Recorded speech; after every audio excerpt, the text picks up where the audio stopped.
Okay, everyone, so this is part 2 of part 1, right? And we're dissecting Revelation 13. If you have not seen part 1, you need to go and look at it first, and then you come back to this video, which is part 2. It's a continuation of part 1, where I would have dissected the first beast, the beast that is coming out of the sea, which is the Antichrist, right? It is a world system that is headed by the Antichrist, right? So I would have done that part, and now I am going to be dissecting the second beast, which is mentioned in Revelation 13, that is coming from the earth.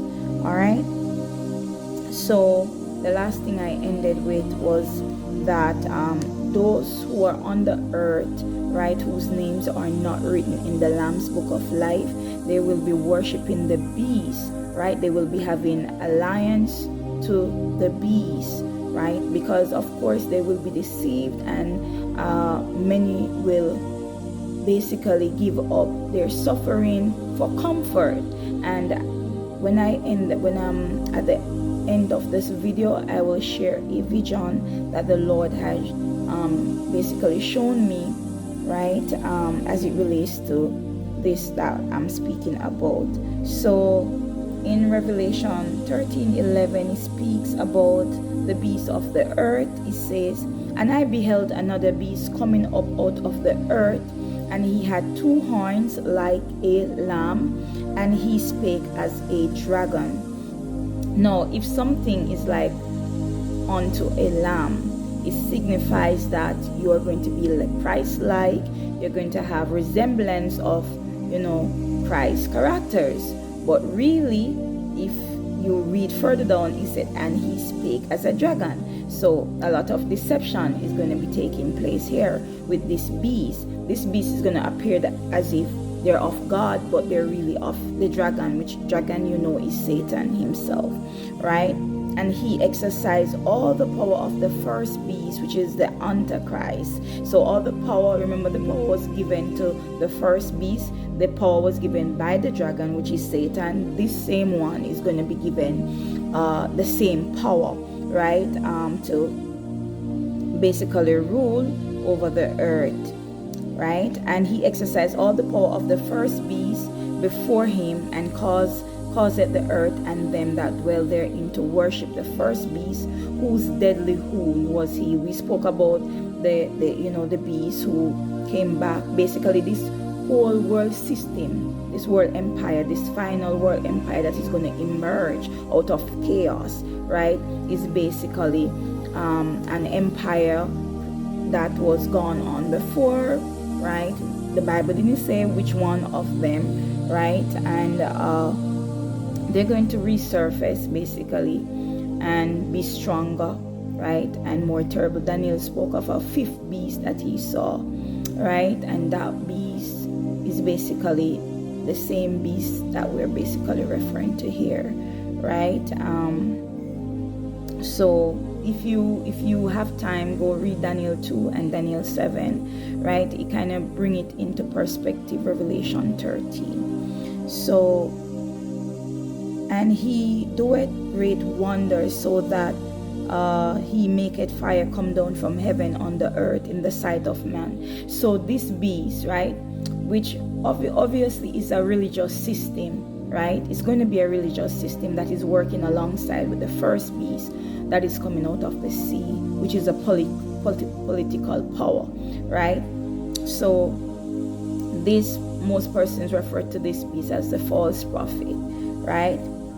"And he deceived them that dwell on the earth by the means of great miracles, which he had power to do in the sight of the beast, saying to them that dwell on the earth that they should make an image to the beast, which had the wound by a sword and did live," right? So this beast is going to be encouraging people to basically worship the first beast, all right?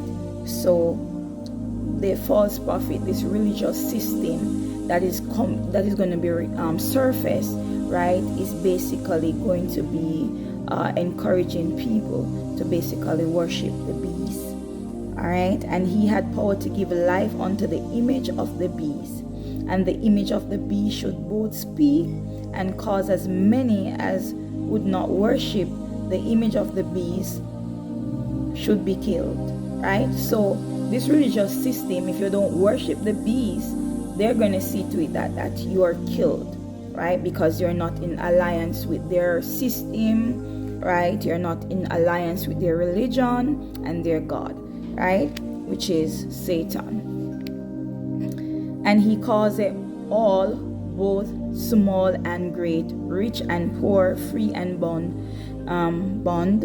to receive mark in their right hand or in their foreheads, right? So you're going to be getting a mark in your forehead or on your right hand, right? The Bible specifically stated, and that's so it shall be.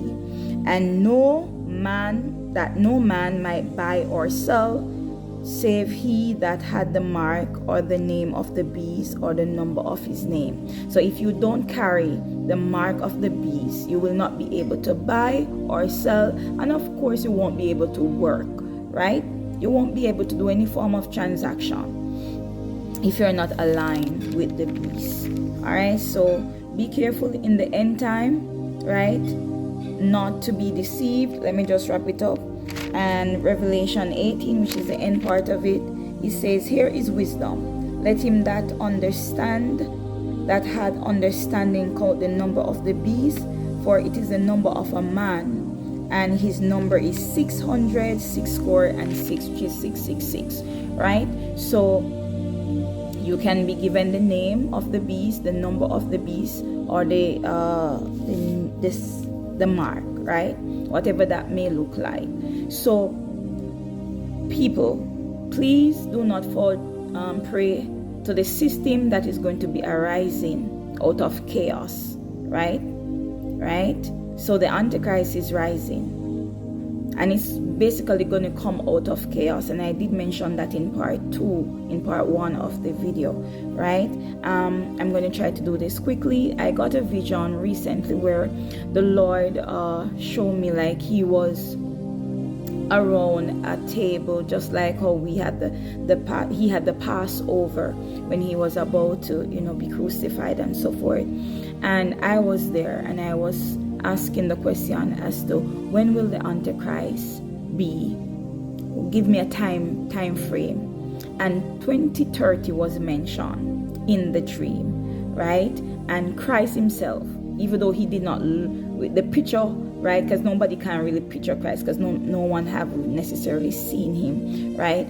He can take on many shapes. He was in the form of a black man at the table, right? And I said unto him, when will be the Antichrist? When will that system come about? And 2030 was mentioned in the dream. And he said, and this black man was representing Jesus at the table, he said, many will give up suffering for comfort. And the understanding that I get from that which he spoke is that because this whole beast system is going to come with a lot of stress and so forth for them to pressures to worship them, right? If you are not in line with what they're offering, you're going to be suffering. You have to go through suffering, right? And he's saying that many is going to give up their suffering, right, to get comfort with whatever the beast is offering. So if you want to live comfortable, you will go in line with the beast, right? Because the beast is going to, of course, come with things that look pleasing and so forth for you to worship them and to be in alliance with them, right? And I remember around the table, some persons were there and they were just eating. They were least concerned about what was being said, right? And that shows that people are not aware, in these times they're going to be taken off guard. And I remember looking at Jesus and said to him, I know that I won't basically be taking the mark. And he basically smiled with me, right? And there was another lady that said the same thing. So the other persons, they were least concerned about it.